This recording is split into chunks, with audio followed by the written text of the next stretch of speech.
Right, so hello and welcome back to Books and Things, and welcome to another video. And today, in celebration of my 10-year anniversary on BookTube, I'm going to be talking about my favourite 10 books of all time.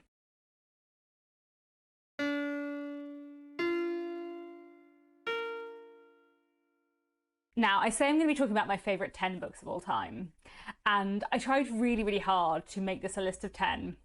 And I failed, so it is a list of 10 favourite books of all time and 4 honourable mentions. But, you know, I'm sure you'll all forgive me for that. Tomorrow's video about my 10 favourite authors will also be 10 favourite authors and 4 honourable mentions, because I'm just not very good at keeping my lists brief, as you will know if you have ever watched any TBR that I've ever done. So let's start off with the 4 honourable mentions before I get into my 10 absolute favourite books of all time. I just really struggle to narrow it down to 10. So, okay. My first honourable mention is Kitchen by Banana Yoshimoto.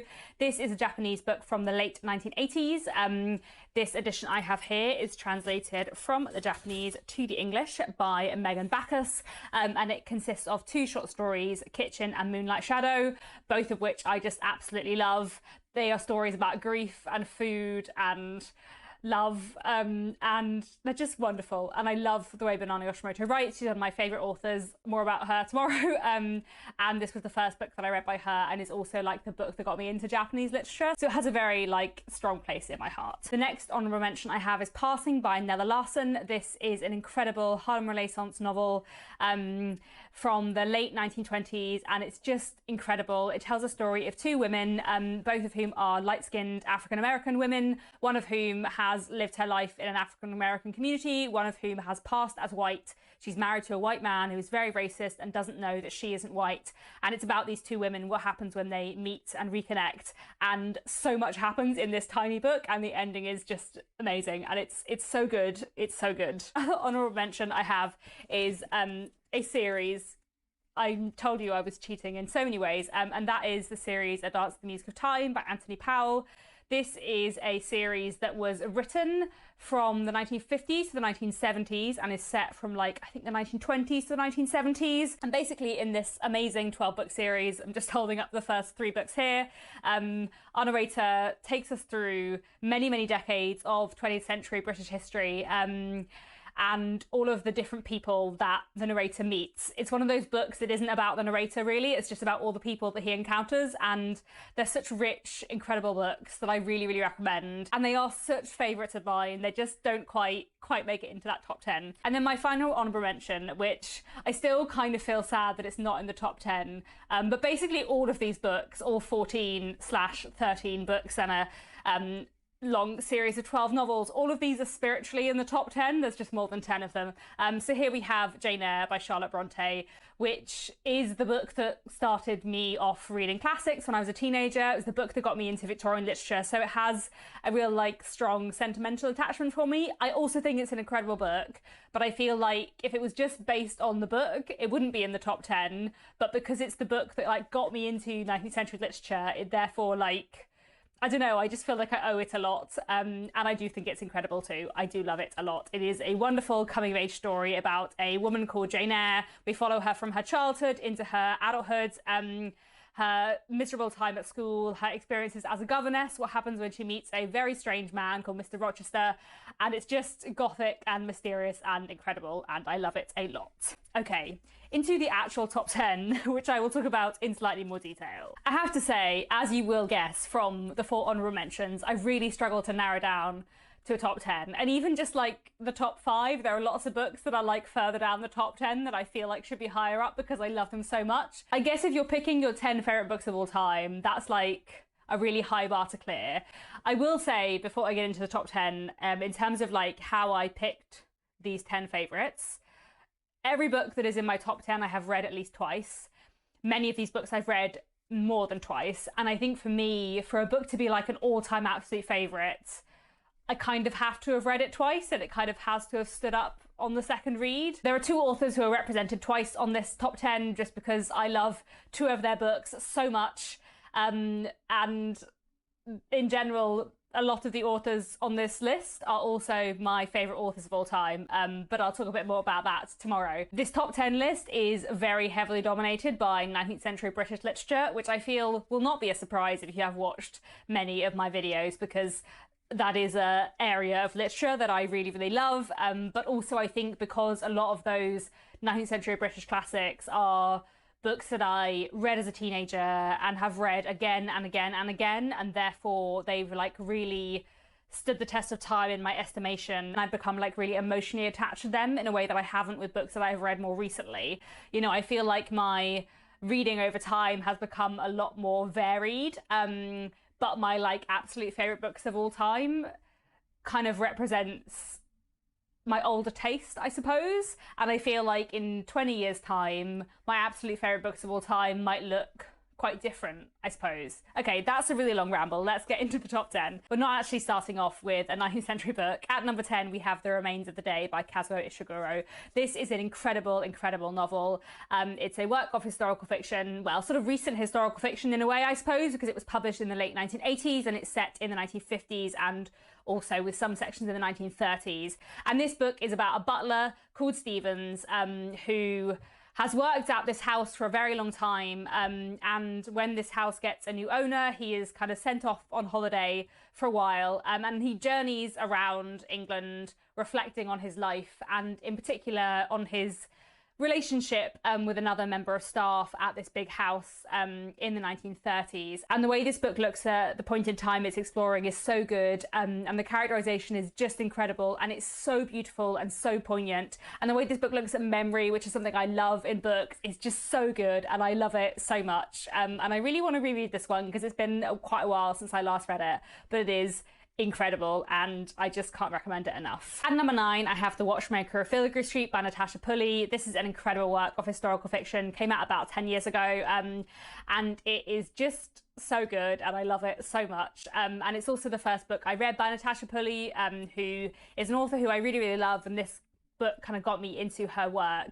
So this novel is set in the late Victorian period, and we're following a young man called Thaniel. He's a civil service clerk, and through various circumstances he ends up getting to know a watchmaker. And this book takes us in so many different directions, and it has so much in it that I love. I do feel like this is one of those books where it just like ticks all my boxes and has so many things I love in it. The fact that Thaniel works in the civil service and I'm really interested in the Victorian civil service. There are a few sections in this book set in Japan as well, and I'm really interested in Japanese history. And I love the way this book looks at memory. Like there's so many things in this book that are like so entirely my taste, and I just love the way it's written, and I find Natasha Pulley's book so immersive. And I also really like how she plays with like the expectations of a Victorian novel in this book. I'm also just very emotionally attached to the characters in this book, and there's a sequel too, which I also love. At number 8, we have the only book by Anthony Trollope in this list, and now that I am holding it up, I feel like, should it be The Way We Live Now? Should that have been an honorable mention? Should these books both be in this list? I love them both so much, it's fine.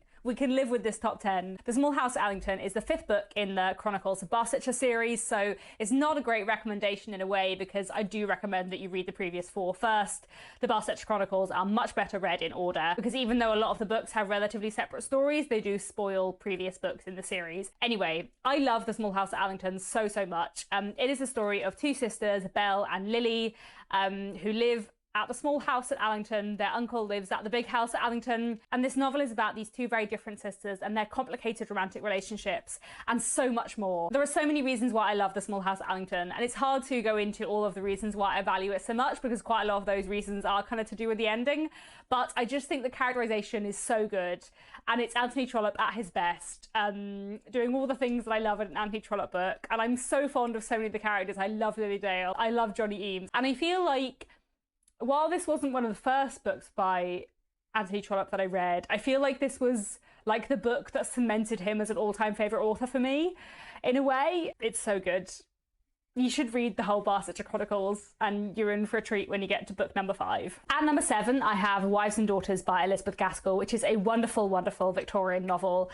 This is just one of my favourite books ever. Obviously, that's the point of this video. I'm actually rereading this at the moment. I'm listening to an audiobook. Probably I'll have finished it by the time this video goes up, but I'm so enjoying rereading it. It's just such an utter delight. So this novel is about Molly Gibson, and it's kind of her coming of age story. We meet her when she's sort of 16, 17 years old, and her father decides to remarry his previous wife was dead for a long time, and he decides to remarry, and suddenly a new stepmother and stepsister come into Molly's life and completely change everything. And meanwhile, she forms this friendship with a family who live nearby called the Hamleys, and there's just so much going on in this book.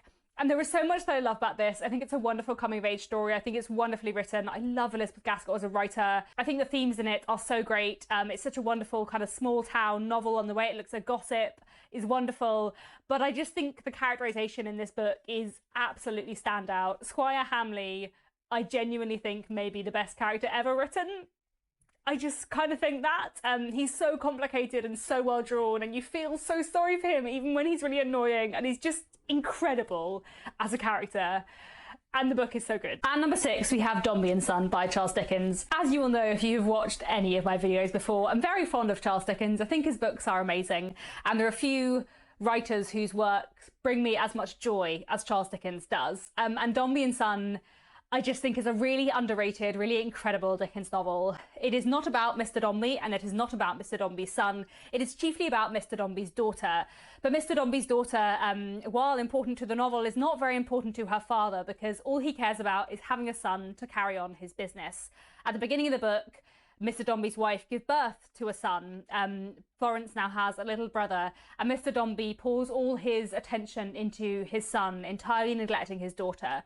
And this book kind of carries on from there, looking at Florence's life and her coming-of-age story, as well as so many other different characters and so many other different themes. It's got so many plot threads, as you can imagine from the very big size of this book. It has so many of my favourite characters in all of Dickens. I think Mr. Dombey is so impressively created. I love Captain Cuttle. I love Mr. Toots. I think Edith is just the absolute best. She's so fascinating and so well drawn, and the way this book looks at gender is something I just find fascinating and absolutely love. This book is so much about gender and is really, really critical of the value that Victorian society placed on boys over girls. And the book also looks really complicatedly at the marriage market and the kind of toxicity of Victorian masculinity and the focus that it prescribed on business and money over affection. And it's just such a wonderful, fascinating book, and I really, really recommend it. Also has like the most emotional scene in possibly all of Dickens. Yes, I think I'm going to say that. It's so good. At number 5, we're returning briefly, only briefly, to the 21st century to talk about The 13th Tale by Diane Setterfield, which is my favourite novel that is not from the 19th century. And this book is wonderful. This is a story within a story, and we're following a woman who is a biographer, and she goes to visit a famous novelist who is going to tell her the story of her life. And so this famous novelist begins to tell the story, but it's quite unreliable. She's definitely not telling the full truth, and the biographer and the reader has to kind of work out what is true. And it's such a twisty, wonderful Gothic novel. It's filled with so many glorious Bronte references. It's got this big spooky house and these troubled children, and so much in it that I love. Again, like The Watchmaker of Filigree Street, it's one of those books that just like ticks all of my boxes. It's got so much in it about memory. I love an unreliable narrator. I love the way this book looks at books. Like, it's such a book about books and a book about the love of books and reading and the power of stories. And I love everything about it. And I think one of the reasons why I love it so much is because it's one of the only books I read as a teenager that wasn't from the 19th century that I loved. And it's also, therefore, one of the first books I ever read that I thought, oh, this is the kind of book I want to write. Because as a teenager, I wrote a lot, but I didn't write the kind of stuff that I read. And most of what I read was like 19th century literature. And I didn't want to write a 19th century book, obviously. I mean, I know I write historical fiction set in the 19th century, but I don't ever want to write something that could have just been written in the past, if that makes sense. That's a long tangent for another day. But I remember reading The 13th Tale and thinking, oh, this is the kind of thing I want to write. And that was really exciting. So one, I just love this book, and I've read it many times, and I think it's incredible, and it has the best twist in any novel ever. But also it has a really like strong attachment to me because of that like love I had for it as a teenager. You know, a lot of the books in this list are books that I first read as a teenager, and I think when you have that like long lasting attachment to a book, that really changes your relationship to it. A lot of these books I've loved for sort of 15 to 20 years. I really recommend The 13th Tale. I think it is wonderful. Okay, we're back to the 19th century, and at number 4 we have Wuthering Heights by Emily Bronte, which is gothic and glorious and weird. And where I feel like I could recommend the 30th Tale to most people and most people would enjoy it, I definitely feel like that is not the case for Wuthering Heights. Wuthering Heights is a very, very strange book and I totally understand why a lot of people hate it, but personally, I love it a lot. It is one of my most read books. I have read it many, many times. I've also listened to the audiobook many, many times, which I really enjoy. Works very well, read on audiobook. And it's just such an incredible, strange, glorious novel. So this is a story within a story. I do love a story within a story. We begin with a man called Lockwood moving to the Yorkshire moors and going to visit his new neighbour, Mr. Heathcliff. And then after meeting Mr. Heathcliff, he ends up asking his housekeeper about Mr. Heathcliff, and the housekeeper, Nellie Dean, tells him the story of Mr. Heathcliff's life, which has been quite a strange one. And we end up following kind of 2 generations of these 2 very different families living in this area, the Earnshaws and the Lintons, and what happens when Heathcliff kind of arrives in their world and changes everything. It is not a love story, it is a story about revenge, but as a story about revenge, what a glorious story about revenge it is. I love the strange narrative structure, how we can never really know what the truth is because we're always like wading through all of these different layers of narrative frame devices, and it's glorious. I love that all the characters are kind of awful, except for Hareton. I won't hear anything bad said against Hareton. So many of the characters in this book are so dislikable, but I also feel like they're very, very human and you understand all of their messy, toxic, complicated feelings. I love the wildness and oddity of this book, and I love the characterization, and the writing is incredible. And as I said, I really do understand why people don't like Wuthering Heights, but personally, it will always be one of my favorite books of all time. I just think it is amazing. I've literally just swapped the order of the second and third book in my top 10 while filming because that's how indecisive I am. At number 3, we have North and South by Elizabeth Gaskell. Should this be at number 2? Would it be at number 2 tomorrow? It's fine. North and South is a wonderful, wonderful Victorian novel. This book tells the story of a woman called Margaret Hale, who has grown up in the south of England, partly in London, partly in the countryside, and one day her father moves her mother and her to the city of Milton, which is a version of Manchester, to this industrial northern mill town, which is very, very different from anything that Margaret has ever known. And we follow Margaret as she comes to understand this town better, as she comes to know the people that live there and the industrial strife and conflict that feeds into so many people's lives. And we also follow her relationship with a manufacturer, a factory owner called John Thornton. And I just love so much about North and South. It has so many of my favourite scenes just ever. I just love everything about it. It has probably my favourite love story in all of literature. The characterisation is wonderful, the writing is great, the themes of this book are amazing. The way this book looks at religion, the way it looks at the conflict between North and South, the way it looks at class tensions and industry at this point in time, the way it looks at death and grief is amazing. The working title of North and South was not North and South, but Death and Variations, and there is a lot of death in this book, but it is explored so well, and I just think it's amazing. Is it my third favourite book of all time, or is it my second? Anyway, the other book that is either my second or my third favourite of all time, which I've decided to put at second place for now, is Pride and Prejudice by Jane Austen. Jane Austen is one of my absolute favourite authors. I think she's an incredible, incredible writer, so clever, so sharp, so fun, but also so like thought-provoking. And Pride and Prejudice is one of my most loved, most read books of all time. I have reread this novel so many times. I think probably now more than Wuthering Heights, just about. And I've listened to the audiobook a lot as well. I love the Rosamund Pike audiobook, and that's definitely now my like go-to comfort audiobook. Like if I have a really bad migraine, I lie in bed and listen to Rosamund Pike read me Pride and Prejudice, and that helps. I feel like one of the reasons why I love Pride and Prejudice so much is because it is one of the shortest of my favourite books, and therefore I have reread it an awful lot. This is the story of the Bennet family, 2 parents and their 5 daughters, and we're chiefly focusing on the elder 2 daughters, Jane and Elizabeth, and their kind of romantic relationships. And their romantic relationships have a lot of added pressure because the father's estate is entailed to the male line, so none of his daughters are going to inherit the house. The moment he dies, none of his daughters will have a home to live in. So there's a lot of pressure for these girls to marry soon and to marry men who will be able to provide for them and their family. And Jane, near the beginning of the book, meets a young man called Mr. Bingley, who she really likes, and Elizabeth, near the beginning of the book, meets a young man called Mr. Darcy, who she hates. You probably know the premise of Pride and Prejudice. It is probably the greatest love story of all time, except for maybe the love story in North and South, both of which have a lot of similarities, and maybe that's why I love them both so much. But anyway, there's so much else I love in Pride and Prejudice. I love all the minor characters. I love the comedy and the wit and the sharpness of it. I love all the complicated social critique going on beneath the surface in Pride and Prejudice, the discussion of money and marriage and the pressures on women at this point in time. I love the dialogue so much, and I love that every time I read Pride and Prejudice I get something new out of it. I love that I find it very easy to make like a good half an hour long video about a single character, a single minor character from Pride and Prejudice. I have done that for Mrs. Bennet,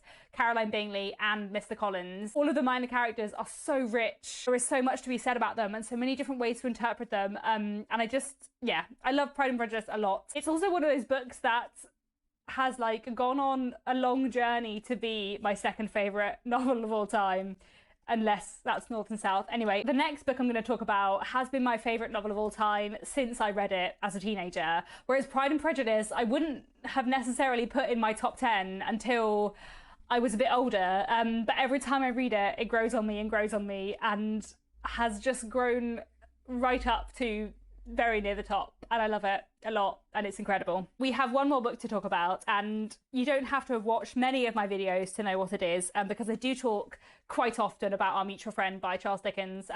You can tell how much I love and have reread this book many times just from the very battered copy that I have. It was the last finished novel that Charles Dickens wrote. He did start writing one more, The Mystery of Edwin Drood, but he didn't finish that. And I very much feel that Charles Dickens was an author who improved over his career, and I often love his later books a lot more, and Our Mutual Friend I do feel like is the pinnacle of his career. It has a lot of different plots and a lot of different characters. It is another chunky book. I have read it a lot of times, but I haven't read it as often as I have Wthering Heights and Pride and Prejudice because it is so long, though I love it so much. But this novel, as I said, has a lot of different plots, and they all kind of centre around two things, one of which is the River Thames in London, and the other of which is money. This book begins with a big fortune, a fortune that a man has made in dust, in rubbish, by curating and sorting through piles of rubbish and dust. And this man leaves his fortune to his son on the condition that his son marry a particular woman. But on the son's journey back to claim his fortune and his new bride, the son is found drowned. And after that, we follow all of the people that this fortune touches. We follow the man and his daughter who drag the heir's corpse out of the River Thames. We follow the woman that this man was meant to marry. We follow the servants who end up inheriting the money instead. We follow the lawyer responsible for the will. And we basically follow all of these characters who are tied together by this situation, and many of whom are kind of tied together as well by the River Thames. And it's just so good. I love so many things about this book. And I feel like it will always be my favourite novel because I have such a strong emotional attachment to it, and because I read this when I was 13 or 14 years old. It was the first novel by Charles Dickens I'd read, and I just completely fell in love with it. And, you know, like I said earlier in this video, Jane Eyre was the book that kind of got me into 19th century literature, but I read this probably like 4 or 5 books after Jane Eyre, and it got me started in my love of Charles Dickens, who is my favourite author. And, you know, I just fell in love with this book, and ever since have absolutely adored it. Even though I know that there are some flaws to it, like I don't necessarily think this is the best book of all time, but it is my absolute favourite book of all time, and it kind of always will be, just because I have such a strong emotional attachment to it. And every time I read it, it just feels so familiar and wonderful, and I just have such a lovely, lovely time reading it. You know, I think when you've read a book that you love lots of times, every time you read it, you have the kind of like space to spot new things because you know the story and you know the characters, and you're just like looking out for little details. And I love that about rereading my favourite books, and I love that in Our Mutual Friend. It's so rich. The characterisation is amazing.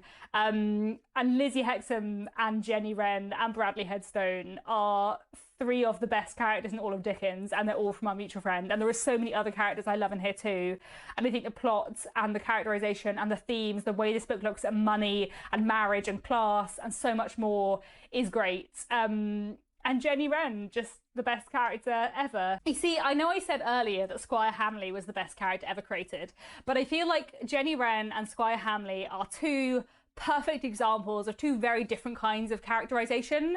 Squire Hamley is completely and utterly real, and Jenny Wren isn't exactly. Like, she is slightly caricatured, but also she is so fantastically drawn, and she is a very different kind of wonderful character, but she is so incredibly drawn, and she means so much to me as a person. I just love Our Mutual Friend so much, so it is my favourite book of all time. I have made many videos about Our Mutual Friend before. In fact, the vast majority of books in my top 10 I do have individual videos on. I think the only book in my top 10 that I don't have an individual video about is The Remains of the Day by Kazuo Ishiguro, but I think every other single book in this video I have at least one, if not two, individual videos dedicated to, so I will leave those videos down below if you want to learn more. Some of them are quite old, but you know, you can bear with Katie from the past talking even faster.